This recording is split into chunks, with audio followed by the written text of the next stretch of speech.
দুইটা শকুন চলে আসছে, চলুন দেখাই আপনাদেরকে শকুন দুটি। এই যে দেখেন, একটি শকুন খাঁচার ভিতরে বসে আছে, তাকে ভিতরে অনেক খাওয়া দিয়েছে। দেখি খাবারগুলো যেগুলো আসলে মানুষ খেতে পারে না, তারা সেই খাবারগুলো খায়। দেখুন আরেকটি শকুন এখানে মাথা নিচু করে বসে আছে, তার মাথায় এখন একটাই চিন্তা, কখন সে বাড়িতে যাবে।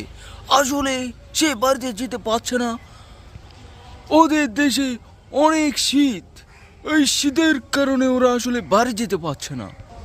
হেলো শকুন, তোমাদের বাড়িতে যে অনেক শীত, তুমি যে বাড়ি যেতে পারছো না, এখন তোমার কি মতামত আছে, তুমি কি আমাদের একটু জানাবে? আসলে শকুন তো কথা বলতে পারে না, ও বলতে পারছে না আসলে ও যে বাড়িতে যাবে।